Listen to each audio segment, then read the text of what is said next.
This here little TV has literally changed the way I watch stuff. Hang around and I'll show you how.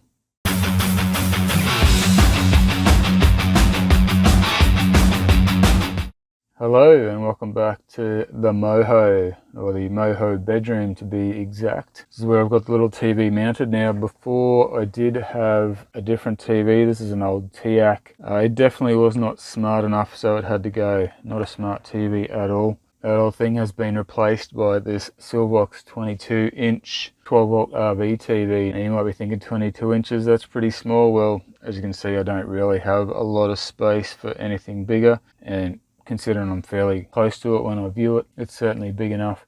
So yeah, this bad boy is the Sylvox 22-inch smart 12-volt RV DVD TV combo.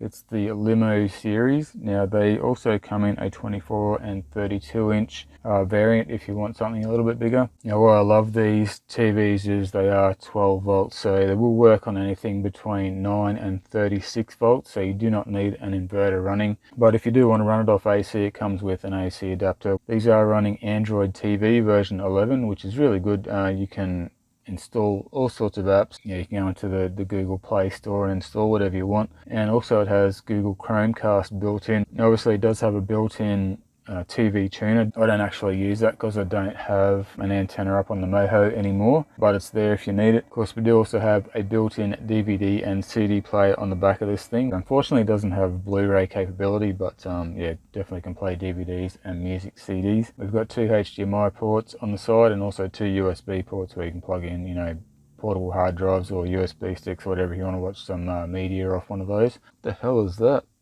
Looks a little bit phallic.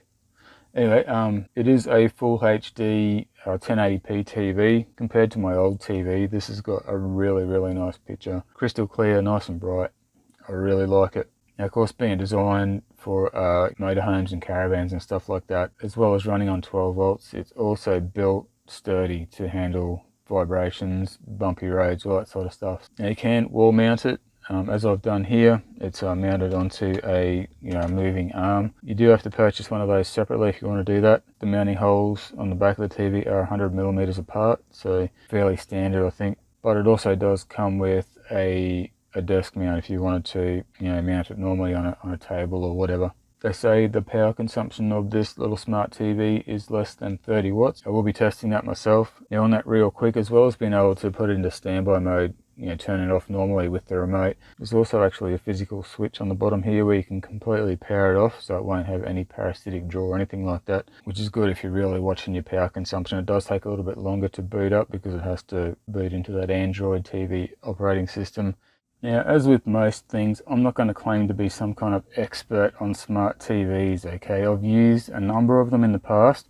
This is my first Android TV, but what I can tell you is that the interface on this is by far and away quicker than a lot of other TVs, or pretty much any other TV that I've used. Smart TVs, fetch boxes, stuff like that. They all so slow that they annoy the crap out of me. But this thing, like when I press the buttons on the remote, it goes where I tell it to pretty much straight away. It's all just really responsive and quick. You got live TV over here. You can add more shortcuts to your home screen if you want. Just go into the Play Store, download the apps that you want. Super easy. Now if you know what it's like typing in each letter one by one on an on-screen keyboard, I'm sure you've all searched for movies on Netflix that they're never there when you want to watch them. But tapping out those letters one by one is such a pain. So thankfully we have voice search option with this one. We'll give it a try. Avengers Age of Ultron. Avengers Age of Ultron. Hello. Okay, so the voice search doesn't work very well. We're stuck with using the keyboard. One complaint that I have with this thing is the remote. The buttons are all clicky. Like, I love the remote. The layout of it is super good. Like, it's got a nice sort of chrome finished smooth button in the middle there. That's the OK button. So you can tell, even in the dark or whatever, you can tell that that's the OK button. And then you've got the pad around it for up, down, left and right. But the buttons are so noisy, especially when you're typing in this stuff. Alrighty, we've got a little USB stick here with a movie on it, we'll see full play. So we're plugging it into the USB port there. I think what we do is go over to media player, which is what that icon there is. Go down to SanDisk USB drive. There's my video.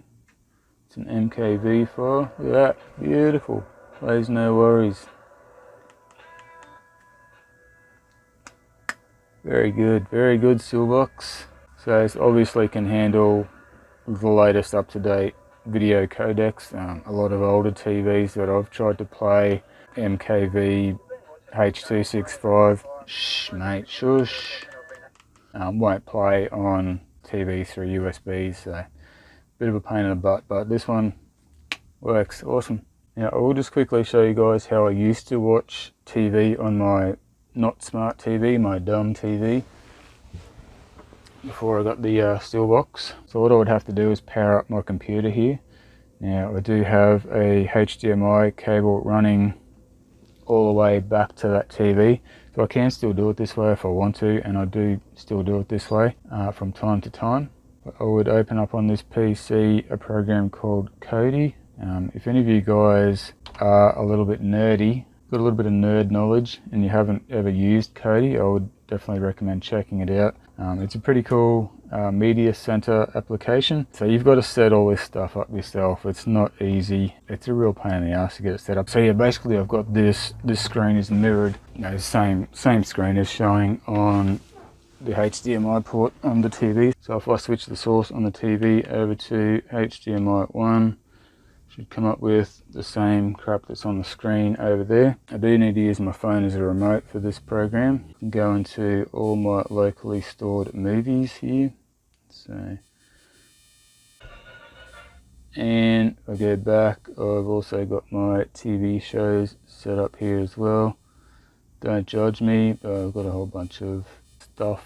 Now aside from all that, I've got YouTube on here as well. It's a pain in the butt to set up YouTube on Kodi, but once you've done it, you can watch YouTube without ads, without any ads, and you don't have to pay for the YouTube ad-free thing, whatever that is, YouTube Red or whatever they call it now. But yeah, there's a list of all my subscriptions. Good old Itchy Boots. I'll hit play on that. I said something about no ads in the middle, no ads at the end, no ads at the start.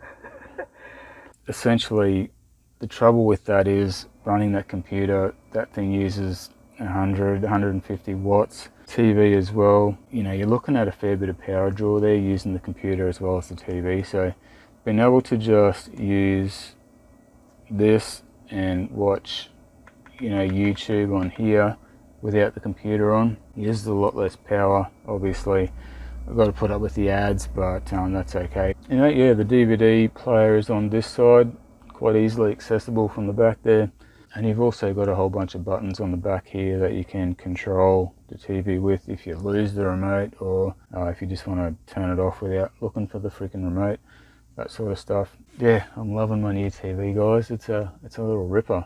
Right, I'm going to test the power consumption. And this will be a good opportunity to time how long it takes to boot up, because it had to fully power off to switch that power cord around. Hit the power button and then hit the stopwatch. You'll see how long it takes to boot up from being completely powered down.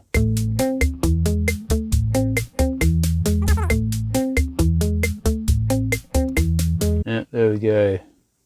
34 seconds, so not too bad from completely powered off. I don't know if you guys will be able to see here, but on 22 watts just on the home screen there. So we'll go into YouTube. I'll put one of my awesome videos on and see if it goes up any from 22 watts. Alright, still sitting on 22 watts, hasn't budged, so must be pretty standard. Yeah, 22 watts the TV as well.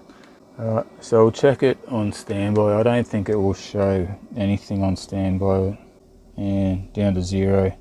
Yeah, this thing probably isn't accurate enough to measure in milliwatts or anything, so obviously it's less than 1 watt, so that's good. I'll also show you guys how quickly it wakes up from standby when you've just turned it off with the remote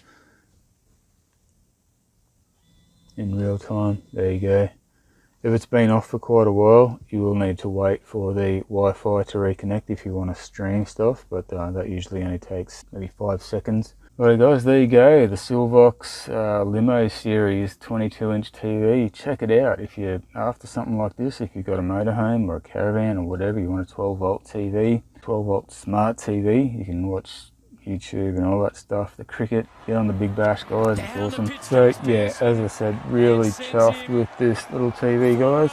It's freaking mint. The only two complaints I have, funnily enough, are both with the remote. As I mentioned, the clicking noise, and also the fact that it didn't come with any batteries. Obviously that's not a deal breaker at all, but a little bit strange. There will be links down in the description guys if you're interested in one of these. I'll put links to the bigger ones too if you're after those. I get nothing if you buy these TVs. I'm not trying to sell it. I was given it for free, but I'm free to make my own review and form my own opinions, and I'm giving you my honest evaluation of it. So yeah, I like it. Thanks for watching guys. Catch you soon.